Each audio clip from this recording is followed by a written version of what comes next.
ప్రార్థన చేసుకుందాం. పరలోకమందు తండ్రి, దయగలవా, నువ్వు తృప్తిపరచువాడవు, బలపరచువాడవు, దీవించువాడవు ప్రభా. మమ్మల్ని అందరూ దీవించండి. మరొకసారి వాక్యం ద్వారా మాట్లాడండి. నీకే వందనాలు చెల్లించుకుంటూ యేసు నామములో అడుగుతున్నాను, నా ప్రియ పరలోకపు తండ్రి. ఆమేన్. మత్తయి సువార్త 15వ అధ్యాయము 32 నుండి 39 వరకు చూస్తే అండి, అక్కడ యేసు ప్రభువారు బోధిస్తుంటారు. 3 రోజులు అయిపోతుంది. అక్కడ ఎవరు ఆహారం తినలేదు. అయితే శిష్యులు వచ్చి పంపించే అన్నప్పుడు ప్రభువారు లేదు, మీరే భోజనం పెట్టండి అంటాడు. అంటే చూస్తే అండి ప్రభువారు ప్రేమించారు. వారు దారిలో సమస్యలు పోతారు, పడిపోతారు, వెళ్ళలేరు సరిగా అని ప్రభువారు ప్రేమించారు. We need to love one another. We need to know. ఒకరు బాధలు ఒకరు తెలుసుకొని ఉండాలండి. We need to go one another. We need to support one another. We need to serve one another.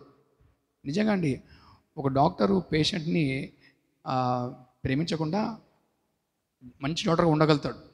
Lawyer కూడా క్లయింట్ గురించి ఏం తెలుసుకోకుండా, ఏం ప్రేమించకుండా మంచి లాయర్గా ఉండగలడు. ఈవెన్ టీచర్ కూడా స్టూడెంట్ని ఏం ప్రేమించకుండా మంచి టీచర్గా ఉండగలదు. కానీ క్రిస్టియన్ తోటి వ్యక్తిని ప్రేమించకుండా, తెలుసుకోకుండా మంచి క్రిస్టియన్గా ఉండలేడండి. నువ్వు క్రైస్తవుగా ఉండాలంటే నువ్వు తోటి వ్యక్తిని ప్రేమించాల్సిందే అని వాక్యం తెలుస్తుంది. ఇక్కడ చూస్తే యేసు ప్రభువు ప్రేమించారండి. ప్రేమించి భోజనం పెట్టండి.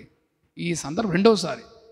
ముందు కూడా చూస్తే 5 రొట్టెలు 2 చేపలతో ప్రభువారు 5,000 మంది పురుషులకు భోజనం పెడతాడు. ఇది రెండవసారి.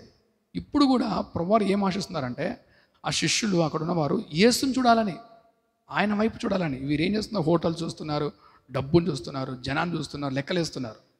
అవి వాటిని కాదు. నీకు ఏదైనా సమస్య ఉంటే ఎవరు చూడాలి? యేసుని చూడాలి. యేసు ప్రభు అదే కోరుకుంటున్నారు. కానీ వీరు అలా అట్టి విశ్వాసం ఎదగట్లేదు.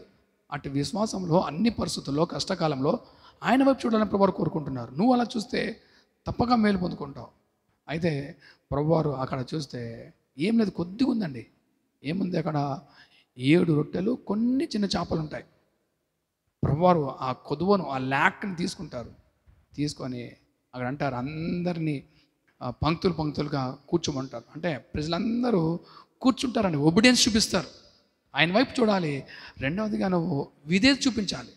ప్రభువారు కూర్చోమనగానే ఎందుకు భోజనమా? ఏం భోజనం లేదు అని ఎటువంటి క్వశ్చన్ లేకుండా అందరూ విధేయత చూపించారు. They showed obedience. విధేయత చూపించిన తర్వాత ప్రభువారు ప్రార్థించి ఆ రొట్టెలను, ఆ చేపలను ఆశీర్వదించిన తర్వాత అనేకులు విస్తారంగా తిన్నారండి. అక్కడ 4,000 పురుషులు తన తిని తృప్తి చెందిన తర్వాత అనేక గంపలు, 7 గంపలు నింపారండి. సో నీ జీవితంలో మేలుగా పొందాలంటే, తృప్తి కలగాలంటే నువ్వు ఆయన వైపు చూడాలి. నీ జీవితం తృప్తిగా ఉండాలంటే విధేయత కలిగి ఆయన వైపు చూచినప్పుడు తప్పకుండా దేవుడు తృప్తిపరుస్తాడండి.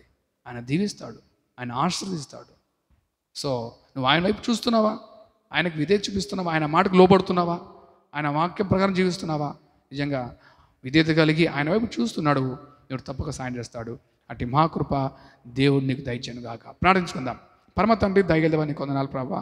మీ అన్ని వేళలో, ప్రతి పరిస్థితుల్లో నీ వైపు చూసే మనసు మాకు దయచేయి తండ్రి. నీకు విధేయత చూపించే మనసు దయచేయి. అప్పుడే మా జీవితంలో తృప్తి ఉంటుంది ప్రభా.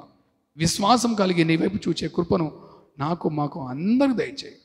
విశ్వాసంలో వృద్ధి చేయి ప్రభా. కృప చూపించండి. నీ యందు విశ్వాసం నుంచి మనసు దయచేయి. సిలువలో మా కొరకు ప్రాణం పెట్టావు, సమాధి చేయబడ్డావు, తిరిగి లేచావు. దాన్ని ఎందుకు విశ్వాసం వస్తూ నీ వైపు చూస్తూ ముందుకు సాగిపోయే మనసు మా అందరూ దయచేయి. తృప్తికరమైన జీవితము మా అందరికి దయచేయి. యేసు నామములో అడుగుతున్నాను, నా ప్రియ పరలోకపు తండ్రి. ఆమేన్. God bless you all.